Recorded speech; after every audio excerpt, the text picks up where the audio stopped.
Hey, Dee, did you know that the Merriam-Webster dictionary online doesn't even mention potatoes in the definition of chit? Really? I wonder why. I have no idea. Welcome to the Garden Angelus, where we talk about flowers, veggies, and all the best dirt.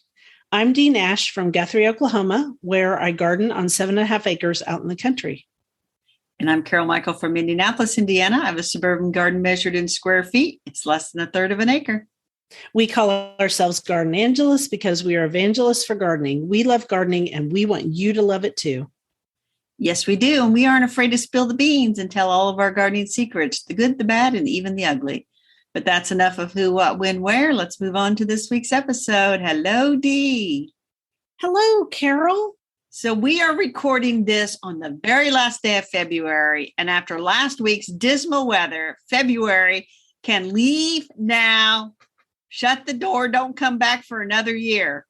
Horrible icy weather last week. I couldn't do any gardening outside. Oh my gosh. I didn't do much either. I mean, I can't, all I did was water stuff in the greenhouse and water my house plants. That was the extent of my gardening last week. That's pretty much watering houseplants was the extent of mine. Although I did order some more seeds. Oops, my bad. Oh, I ordered roses. Oh, we're going to get to that in a minute. Is there anything? I mean, the good news is when we get to our garden commissions, we'll talk about the good news. Yeah, we need some good news. Let's do it. Okay, so I'm going to just dive right into the quote. Are you ready? I am ready. One of the most tragic things I know about human nature is that all of us tend to put off living. We are all dreaming of some magical rose garden over the horizon instead of enjoying the roses that are blooming outside our windows today. And that is from Dale Carnegie. And I bet a lot of our listeners do not remember who Dale Carnegie was, but he was an inspirational speaker for business. How to win friends and influence. I forget the exact title. I don't know. It doesn't matter, but he spoke all over the world. He was very famous in the 70s and early 80s. Yeah, I never attended a Dale Carnegie course, but at work, there were people that they did send to those courses. And in fact, my neighbor, this is kind of a funny story. When he found out where I used to work, he asked me if I knew this one guy. And I'm like, yeah, I know that guy. And he said, well, he'd met him. They had taken a Dale Carnegie class together. Oh, that's cool. Isn't that interesting? Yes, they still have Dale Carnegie classes. And they still have a Dale Carnegie Institute. And the name of the book was How to Win Friends and Influence People. Dale Carnegie. I knew it was something like that. He was popular at the same time as who's the religious guy that was also popular at the same time? Oh, now I'm not going to be able Billy to Graham? think of it. No, The Power of Positive Thinking. Who wrote that? Norman Vincent Peale. Yes. He was popular at the same time as Dale Carnegie, I think. Interesting. Actually, he died. You know what? That's not true. Dale Carnegie died in 1955, according to this. So that's crazy. So he must have been just before Norman Vincent Peale. But anyway, we are digressing. Sorry. My bad. Way off the cliff now. Anyway, the whole point of that quote wasn't Dale Carnegie. We're going to talk about roses as our flower because you found some great information about some 2022 winners from the American Garden Rose selections, which we want to talk about. And then we can take this in the path of memory flowers for remembrance. Sure. Because you bought a rose for your mother. I did. I bought several roses. Pick your topic. Okay. So, any reason to buy a rose is a good one. Okay. So I was out searching for good roses, and the emphasis on rose winners now is not just the bloom. It's not just scent, but it's also sustainability, disease resistance, how well they do in real gardens. And so I went and found this great video by our friend, Chris Van Cleve and Paul Zimmerman. And I know Paul Zimmerman too. I would say we are acquaintances. And Paul is a very nice guy, very enthusiastic about roses. Chris is just the salt of the earth. And so when I found them on a video together, it made me very happy. And it was on Paul Zimmerman's Rose channel, which is on YouTube. So if people want to go see it, we're going to link to it. And Paul gives lots of great information how to tie up roses. He and Chris and another friend of ours, Teresa, they just live and breathe roses, period. Right? I guess. And Dee, I made the tragic mistake of clicking on the link that you provided for the 2022 winters of the American Garden Rose selections. I don't have a place for roses, and now you're making me want them. And some of these are fragrance award winners, and they are gorgeous. They are gorgeous. And the cool thing is the new American Garden Rose selections, which is different than what they used to do. These are done by part of the country that you live in. And so certain ones win for certain parts of the country, which is very smart, because just because a rose does well in Oklahoma doesn't mean it's going to do well in Indiana, right? That's exactly right. And so which section would you be in? Would you be in South? No, I'm probably in. You'd be like North, you would be North Central, wouldn't you? I think I would be in North Central. Let me look at this. Yeah, I think. Well, that didn't do me any good. I think I'm North Central. I see they have a trial garden in the Chicago Botanic Garden in Glencoe, Illinois. And so that's not that far. Well, it's about 4 hours away, but climate-wise, it's not that far. They also have one in Lexington, Kentucky. That's a little bit further south, but that might not be a bad one for me to look at. Okay. So, yeah, but. So the one that they suggested for you was Easy on the Eyes, which is a darling rose. Darling. Oh, yeah. And it also has fragrance. Yeah. I looked at that one and I thought, ooh, I needs that. But I don't need that. I don't have a place for that. I think I ordered it. I ordered it because it also does well here. The one I ordered in honor of my mother was Celestial Night. And Celestial Night is a dark, I don't know what color you would call this, a dark purpley pink. I could call it almost mauve. Purpley red, but a dark it's gorgeous. Version. And so it was, it is gorgeous. And it's supposed to have fragrance. So it's big and bold and brassy. And that's what my mother was. And so I ordered that one for her, but I think I also ordered Easy on the Eyes. And then I ordered a 3 David Austin roses too. So really I have issues. So wait a minute, Dee. Yeah. You think you ordered it, but what happens was you love roses. I know. You had to give up so many roses because of the rose rosette. Right. And, we've talked about that before. Now you want to reintroduce roses. And I could just see you going into this sort of a trance in front of your computer. I want Don't this judge. one. I want that one. Filling up your shopping cart, thinking what's in, what's out, and then just saying, oh, I'm just going to order all of them. And then Actually, I was really good this year, Carol. I only ordered 3 roses from David Austin, and they're all Lady of Shalott. I think that's pretty good for me. And then the other one. Why did you order 3 of the same rose? Where are you going to put those? I'm going to put them over I'm going to replace the Poet's Wife and put them over by South Africa. So I'm going to surround South Africa with these roses because then they'll all be yellow. So don't give me a hard time. So this is probably the first time our listeners have ever heard. I'm going to replace Poet's Wife and put them by South Africa. Probably so. I kind of love that actually, though. What's wrong with Poet's Wife? That sounds delightful. Well, she's delightful, but she's kind of a weak rose by David Austin, in my opinion, in my climate. And I'm tired of fighting black spot on her. And she's just not thriving. Okay. So I think she needs to go. I need stuff that's bold and big and tough.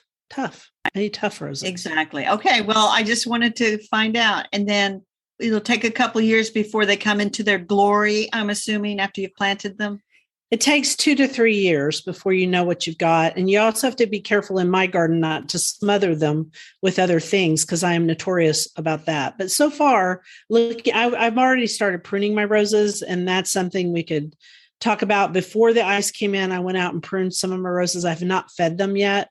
And the idea behind that is to just kind of let them know, hey, it's time to think about gardening, think about growing again, not really grow, because then we feed them. I'm actually looking for my order from, I think I ordered it from I don't know. I ordered it from somewhere.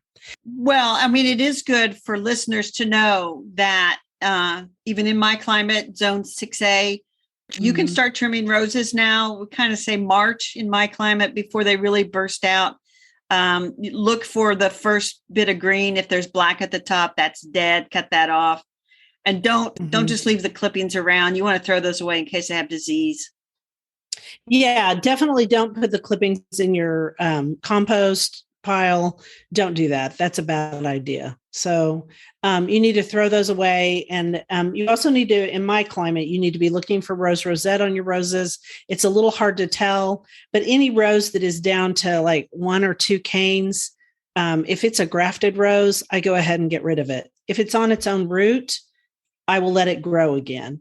But if you're above the graft and you only got 1 cane left, give it up, get something else and put it nearby. Give it up. And don't put it in the exact same soil.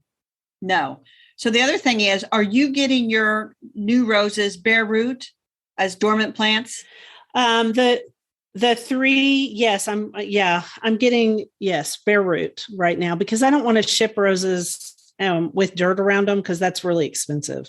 And right now shipping is really expensive anyway. Have you noticed? On seeds even?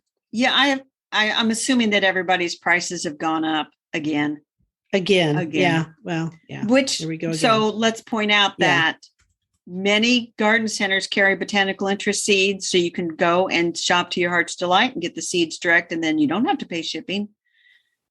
They also have burpee seeds. Right, so you can buy seeds right now at most good garden centers, or Lowe's has them, Menards has them. But back to roses, I always think of roses as best bought bare root anyway, although all those knockout roses and things are sold in bloom because people want to see the bloom. They want to smell the bloom. So those are okay to buy that way. Yeah. And in TLC Nursery in Oklahoma City, they always have a huge selection of roses, and you can buy them potted up. But see, those are potted up. Like, they'll get the bare root stuff in now. They'll pot it up, take care of them for you, and then sell them for you for around Mother's Day. So you're going to pay probably a little bit extra for those, but you know what? That's okay too. I found my order. So let me look at my order of what I exactly ordered.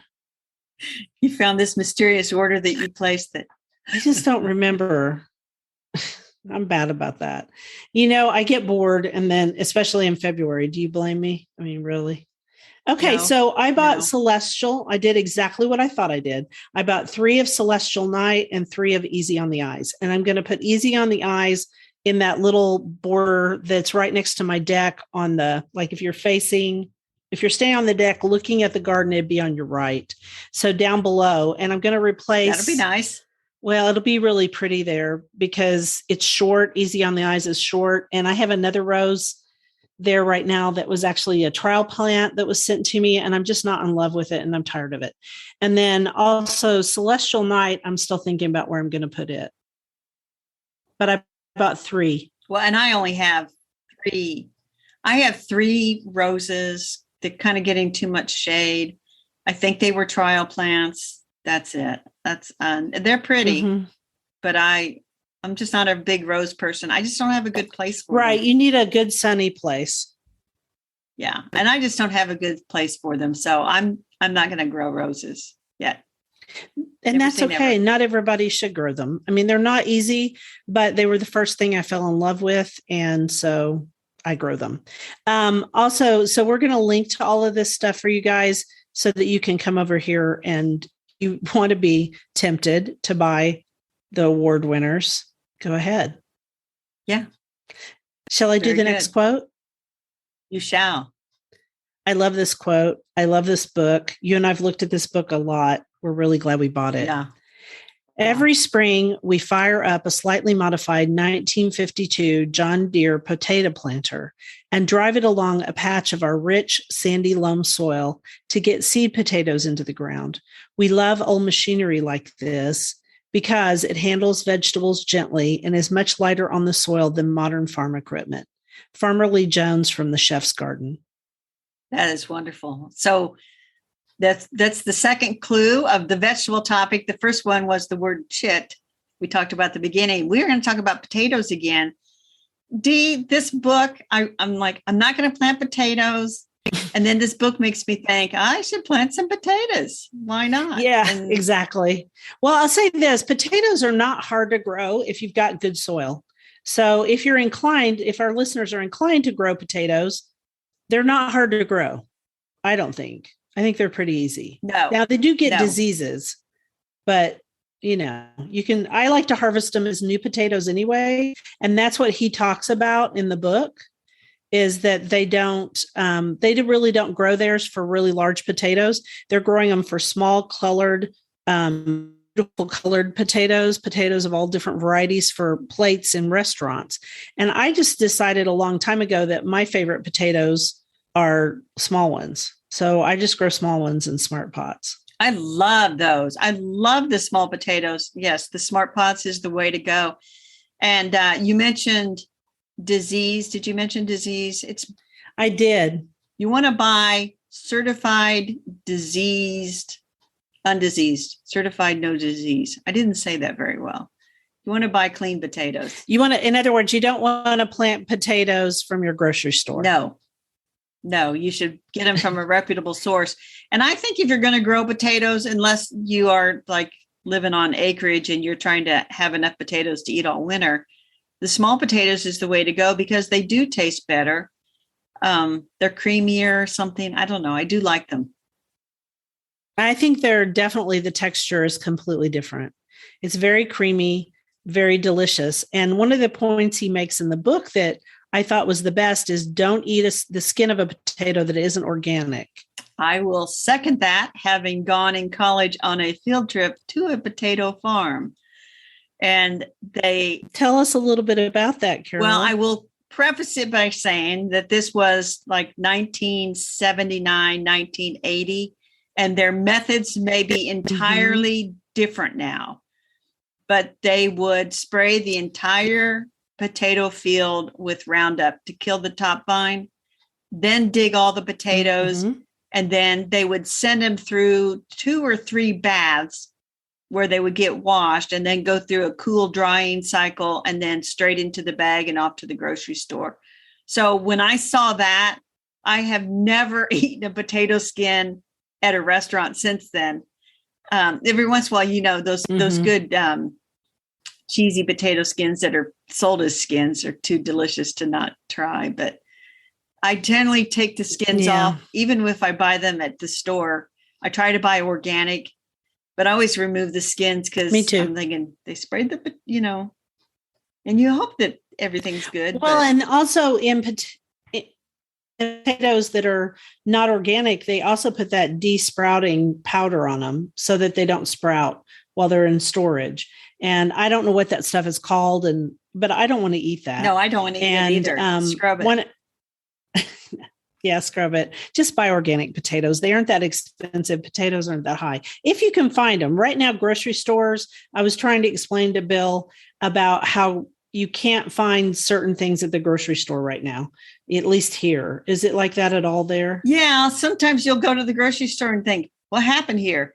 Like the week before the Super Bowl, my gosh, the grocery store had some special on chips and things. And I went down that chip aisle and I thought, holy cow, there's nothing left in the chip aisle. It's a good thing I wasn't really going to buy a bunch of chips, but I'm thinking, wow, people go for the chips first. Yeah, between all the bad weather we've had in the Super Bowl and now supply chain problems, there's just weird stuff. Like one day I wanted Fritos for chili And I could not for the life of me find Fritos. There were no Fritos to be found. That's hilarious because I've been looking for Fritos for 2 weeks for chili. I had no idea. I can't find them around here. And I think they're made up the road in Frankfort, Indiana. It has a big Frito low plant. And I'm like, I don't want this Frito scoops. I want the regular old-fashioned Fritos. I can't find them. Yeah, exactly. Isn't that weird? So it must be a supply chain problem, and I don't know what it is, and I don't care. Yeah. And so, but I was going to say about the chef's garden too. He discusses how colored potatoes are better for you, with blue potatoes having more anthocyanins. Now, I have to say personally, I am not a fan of blue potatoes. I've tried them again and again, different varieties, and they all taste mealy to me. But that's just me. You may be a huge blue potato fan, but there are dark red ones.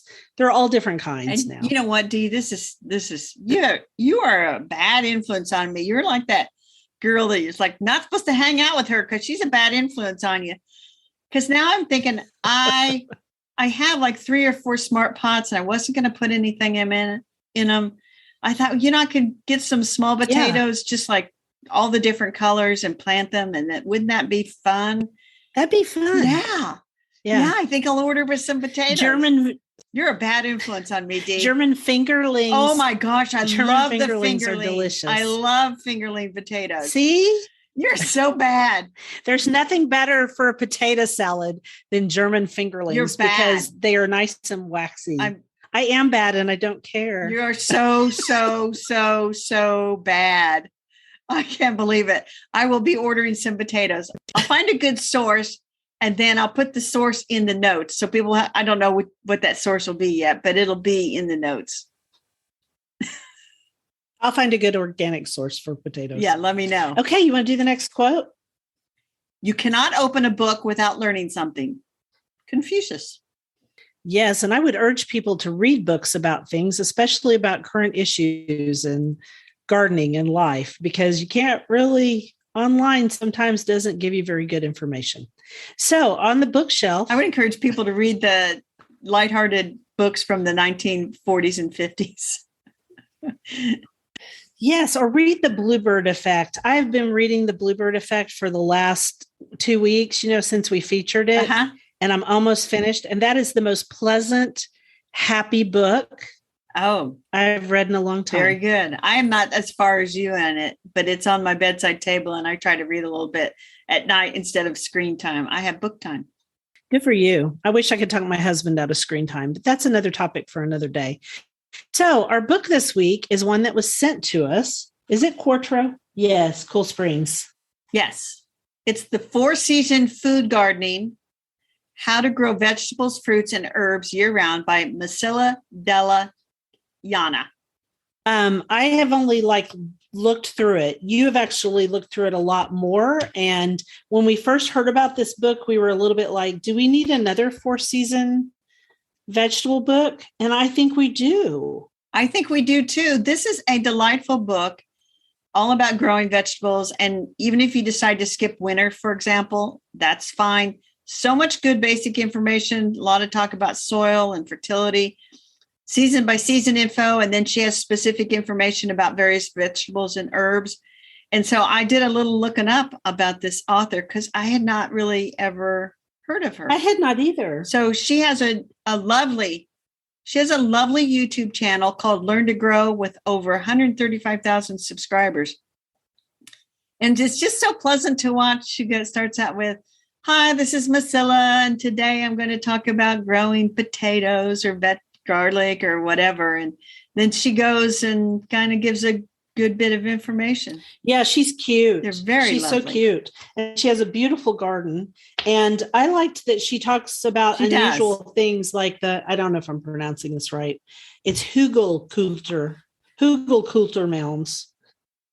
Yeah, Hugelkultur. Hugelkultur. Yes. Yeah, that was in last week's book too. Yeah, I love this idea. I think it would be a great way to grow things and break down material underneath what you're growing. And I just creating great soil and microbes. Man, this is up my alley. Yeah, she's got microgreens in there. She has potatoes in there too. Now she's planting them directly into the ground, but she says same thing, buy certified potatoes that have no disease and, everything about her growing is organic. She's actually came to the United States. She's the third of 5 kids that came from the Philippines, and she herself has 4 children up there in the Seattle Pacific Northwest area. And she has added a very lovely book to the whole list of gardening books. Yeah, it's a very nice book. I'm looking at it now, and I didn't have time to look. I don't know why I didn't. I think because I was reading the bird book. And also reading last week's book, which was really good too. I love some of her ideas about different things to grow at different times of the year, how to deal with diseases. It's very good. And it looks like most of the photography is hers out of her garden. Yeah, I think it is. And it's not just pretty pictures. She shows I think this one is of late blight on tomatoes in her garden. What a drag that day was. Let's see. Drooping leaves. No, she's actually talking about tomatoes as they acclimate to their new home. Yeah, they do droop. A lot of things droop when you start to transplant them, but you just water them in. Her editor is our good friend, Jessica Walliser. And so, it's going to be a good book. Of course it is. So that is. Yeah, Jessica is a good editor. Yes. So that is 4-Season Food Gardening, How to Grow Vegetables, Fruits, and Herbs Year Round by Masila Della Yana. And listeners, you'll have to pre-order it because it doesn't come out until March the 15th. But it is a good book. Yeah, because all those books got stuck on boats and in places. Because somebody wrote me about a book that was supposed to come out last September, and she was like, "Did you ever talk about this on your podcast?" And I said, "No, I never got the book." And she goes, "Okay, I'll see that." And she goes, "It's not out until March the 1st. Same issue." So do you want me to do the next quote? Yes, please. As land is improved by sowing it with various seeds, so is the mind by exercising it with different studies. Pliny the Elder. That Pliny. So we're back to seeds again. And so we have an article. You sent me this article about the seed vault up in Norway, which is in the permafrost, so that it's kept -4 degrees Fahrenheit year round. Right. And they store seeds there so that if there was some event and we lost a bunch of seeds, we could open up the vault and there would be the seeds that we need. Right. And they don't just open up to any seeds. And right now they've decided that it's actually called colloquially the Doomsday Vault, which is kind of gross, but that's okay. And it goes back to the 2001 International Treaty on Plant Genetic Resources for Food and Agriculture. Okay. And it's an international agreement to prevent human and natural disasters, which is pretty cool. So Norway funds this thing, and they decided that they were going to open their doors to admit new seeds, which is interesting. Yeah, they have new varieties of, I think, wheat, millet, and something else. Sorghum. They were going to sorghum, millet, sorghum, and wheat. And what they were interested in is not just the seeds, but the genetic information within the seeds. So these are particular varieties that they think we might need. And it's just this cool safeguard. And if you guys want to read about it, we're going to link to it on the podcast notes because it's just very interesting. Right. And also I'm going to link to a YouTube video because they have some nice YouTube videos where you can go in the vault. That is very cool. That takes us to our rabbit hole. You went down a rabbit. You almost pulled me down into your rabbit hole. Let me tell you about my rabbit hole. So my snowdrops are starting to bloom. And I was sorting through, I have vintage postcards here. Don't ask me why. They just show up at my door. Actually, I bought some of them. In the mail. And it was decided that all the ones with violets and pansies were going to go in a separate space with my violet and pansy collections. So, but I found some for New Year. And I know I've seen some for Christmas with snowdrops, which made me think that, hey, yep, I bet that they used to force snowdrops into bloom for the Christmas holiday. So I tried to find articles. Especially in England. Yeah, I tried to find articles. I couldn't. So I went out to books.google.com and I found a book and I just put in forcing snowdrops. And up pops the book from 1877 with very detailed instructions on forcing snowdrops into bloom for the Christmas holiday. So I wrote a blog post about that. That is cool. I brought that information back 150 years later, so to speak. I brought that information back into the light of day. That's cool. I did not actually buy the book. You can buy a good used copy for about 30, and then they jump up to about 100. And I'm like, the one that's 30's probably got like something nasty about it. Yeah. So anyway, I am making a note in Trello to try to force snowdrops next Christmas by digging them up out of the garden in late November, early December. We'll see how it goes. So I have a question for you. Do you have that many snowdrops that you can do that? Yes, I have enough. And I have a nice little patch of them where I can dig them up. And I've marked it so I know where it's at. Mm-hmm. But here's the thing. The best sentence in the whole article, Dee, is the snowdrop must be allured rather than forced into early flowering. I like that. That's funny. So if you go to my blog post, you can see the context of that particular sentence. But I love that. It's like, forcing it just seems so mean. But if you allure it. Yeah, I don't like the word forcing either. And people use the word forcing for everything. And like amaryllis, you don't force those because you don't have to convince them. It's a different time of year. The snowdrops are in the amaryllis family, by the way. Just interesting. FYI. So I have a question. I have a thing I wanted to mention to you about snowdrops. Since you have a good little section of them while they're in the green after they've bloomed, but they haven't gone, back into their dormant state, that's when you're supposed to move them about. And you know how you said you want swaths? I think I'd do that. Yeah. I think I'd move them about a little bit and see if I couldn't get them to multiply. I did. Yeah, I did move some last spring that kind of ended up under some shrubs and things. So I dug those out and I noticed they're coming up. So all the current literature about snowdrops says they're the easiest bulbs to grow. Basically, you don't wait until once they arrive, you plant them right away. They don't like to dry out. No, they don't. That's the main thing about forcing them is they don't like to be dried out. So you dig them up out of the garden and bring them in, and then you can read the blog post to figure out the rest of it. You allure them. Speaking of forcing, those 18 hyacinths that I put in one dish to force into bloom? Yes. 18 hyacinths in one dish blooming all at the same time. Kind of made you sick, didn't it? Eye-watering amount. An eye-watering amount of scent. Oh my gosh. Eye-watering. There's a reason people don't put 18 in one dish. It's a lot. I mean, even in a big room like my great room in my log house, you only want 2 or 3, maybe 5, because it's pretty strong. Yeah.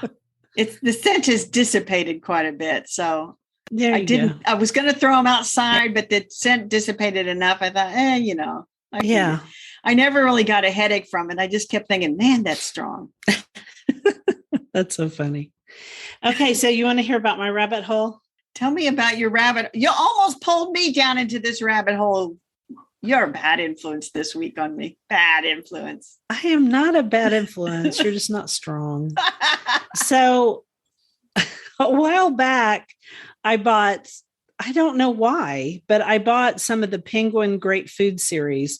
And so this series of very small paperbacks, how big would you say this is? I've decided to keep them above my desk because my desk is in the kitchen. How big 4 by 6? That is 4 by 7? Yeah. 4 to 7, 4 by 7, 4 by 6. They're not very big and they're just small pieces.